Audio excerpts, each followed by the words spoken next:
Good morning, everyone. I'm Kat, and I'm the Outreach Coordinator with Ontario Streams. Today we have our fourth Fish Friday, and we are very happy that you could join us this morning.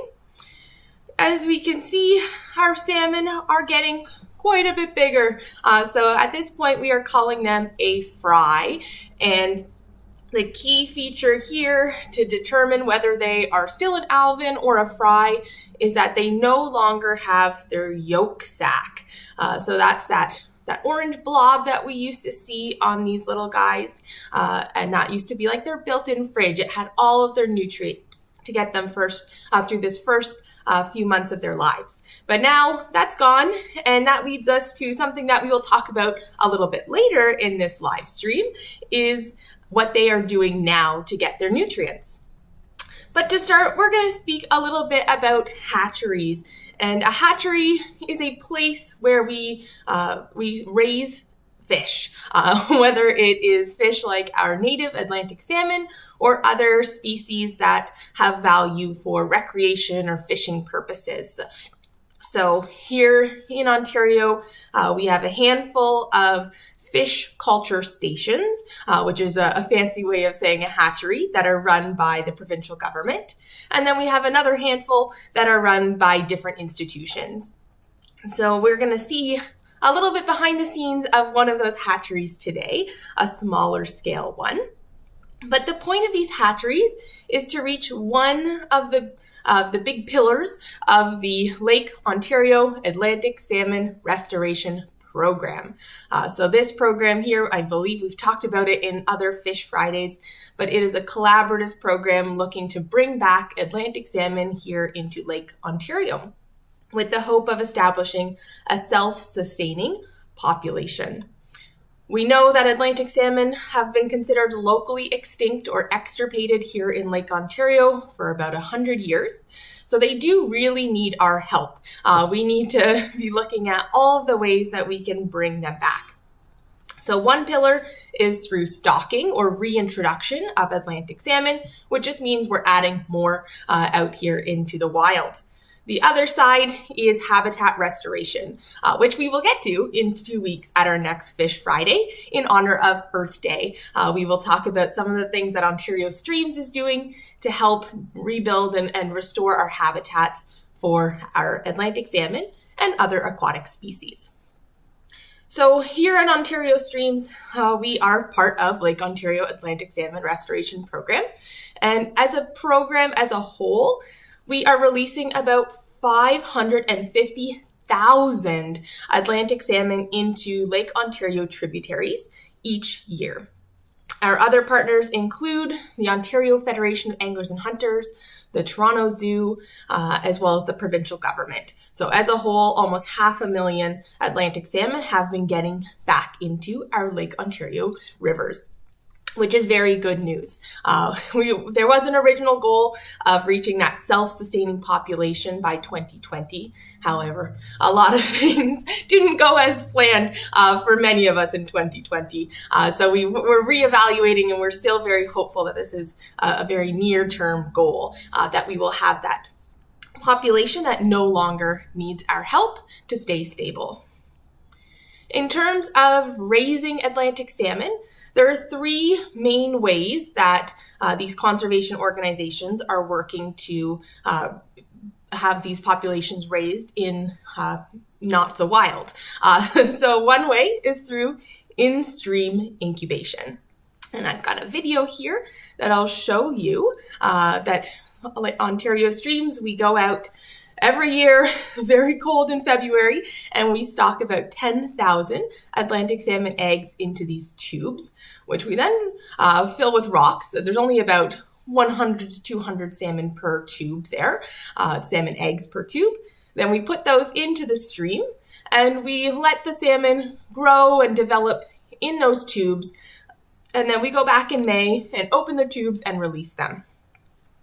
In this scenario, we are seeing pretty good survival rates, as well as the important thing here is that we are raising the salmon in a as natural as we can get setting. We are putting them in these tubes in the river where they would likely naturally be growing anyways.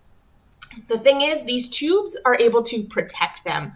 They're protecting them from any predators who might be looking for something to eat, as well as sometimes these can offer a little bit of help with big changes in weather. If it's too icy, it keeps them protected in there as well. So that's one way that Ontario Streams is working to bring back the salmon here with in-stream incubation. Another thing, which is much larger scale, which many other organizations are collaborating on, would be those fish culture stations or hatcheries. This picture here is from a hatchery near Peterborough, and it has a lot of fish in there and many different species, not just Atlantic salmon. So it's like a huge warehouse, and we're helping raise and grow these Atlantic salmon to then release into the wild. In this case, they're sometimes releasing fry, which is that 6-month stage that Ontario Streams mostly works with. But the hatcheries, because they are so much larger, they can also keep the salmon a little bit longer so that they can keep growing and get stronger for almost a year sometimes before they're then released. So they have a little bit more capacity here. I am going to show a more local small-scale hatchery that we have, that we are working with. And this one here is the Islington Sportsman Hatchery, Islington Sportsman Club Hatchery. And they are raising Atlantic salmon as well as brook trout at this small-scale hatchery. And one of our Ontario Streams volunteers, Warren, is also a member and volunteer at this Sportsman's Club. So I'm going to take it away and bring in Warren to tell you a little bit more about these hatcheries. I am really hoping that we're not going to have any audio issues because we've had them in the past, but we are going to go fingers crossed right now that you'll be able to hear. Well, we're at the Islington Sportsman's Club. This is our hatchery here. We raise fish for Ontario Streams, and also from the club we raise the fish to put into the local streams here. So right now we have the trough. This is our incubation trough. We originally received the eggs from the Ministry of Natural Resources in their eyed form. So when you get them, there's little wee teeny eggs, and you can actually see the eyes inside the egg. And we raise them up until a reducible size, and that's usually in the early spring. So camera down into here. These guys are currently about a month and a half old. Our water temperature is a little higher than the provincial hatchery, so they're developing quite rapidly right now. Within a couple of weeks, I'll be releasing them into the tray, and later on, we're releasing them into like the circular raceways over here. And as you're panning across there, we have the heap trays on this wall. So we used to run one set of those. Currently, we're running the 2 sets. I was able to acquire another set from the Harwood Hatchery this year. We're part of the community hatchery program. So the community hatchery program was allowed to collect some of their surplus equipment from the province of Ontario. We cleaned them all up and we got them operational this year. So we're running another, a previous consignment was about 20,000. This year we're running about 35,000 eggs. And we're also running another 10,000 for Ontario Streams. All right. So hopefully you've learned from Warren what the day-to-day activities look like in our hatcheries, how we raise them there, what stages we move them around from those trays just as eggs as they start to develop. And then as they hatch, we're moving them into those bigger tubs where they will then hang out there until they're released generally in May. So they'll be released right there in a local area along the Humber. So we're bringing back the salmon to our Humber River there.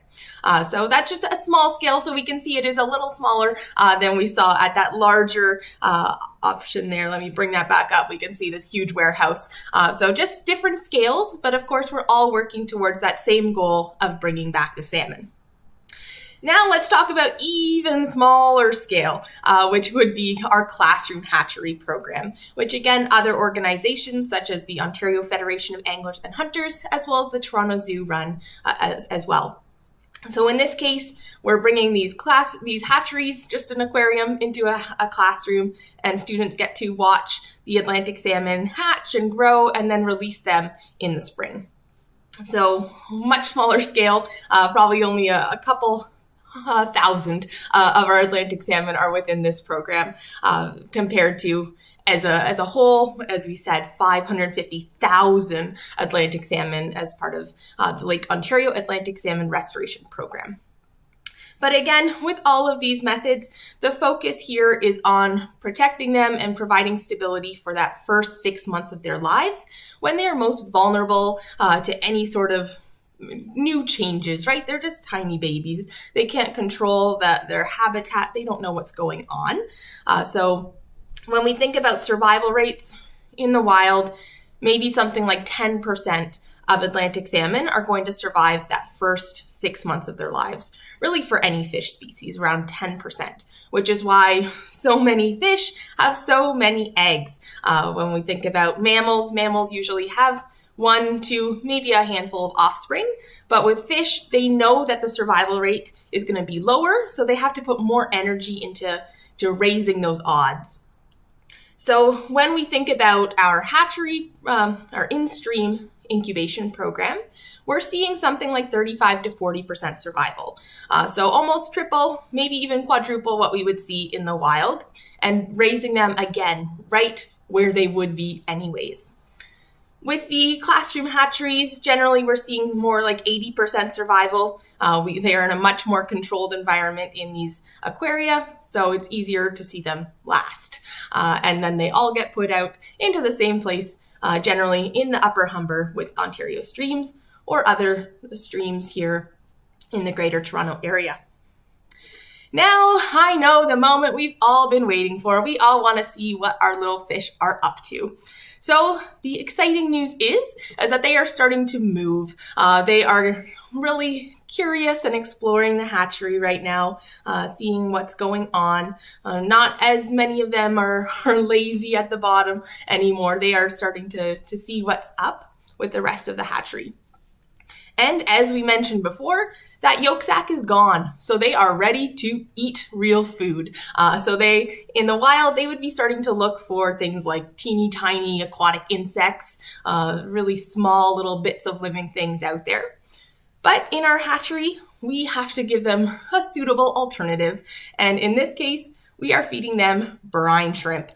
So here is a really great picture of brine shrimp. But if you maybe aren't so familiar with brine shrimp, they are in the same family as sea monkeys. So these are slightly less fancy sea monkeys that we are raising and feeding our Atlantic salmon to mimic what they would find in the wild. So let's see, how do we actually raise these shrimp? In this very technical setup here, basically we need salty water. They do like brine, which is another word for salt, salty water. And we raise them in these 2-liter jugs. There's a light setup in there because they like to swim towards the light, and that keeps them active and moving. And then usually it takes about 48 hours for them to be hatched and ready to go and suitable fish food. So from there, we will then collect them and add them into the tank. So this is, again, we could provide regular fish food or pellets or whatnot as they get older. However, this is making sure that they get that natural hunting intuition to look for live food and see what they can find out here in the wild that we mimic in the hatchery here. So again, these guys are still a little lazy. They prefer to just lie on the couch and be little couch potatoes here and let the food come to them. But we know that many of them are also starting to move around. So hopefully you've learned a lot in this week's episode, talking about hatcheries and the way that we're raising Atlantic salmon, and then how we are making sure that they are getting that best experience, that best head start as possible before they move into the wild. So if you've got questions, feel free to post below and we'll answer them there. And we're excited to see you again in 2 weeks on Earth Day, when we will be talking about the conservation work that Ontario Streams is doing to help our local aquatic species. So I hope you all have a great day.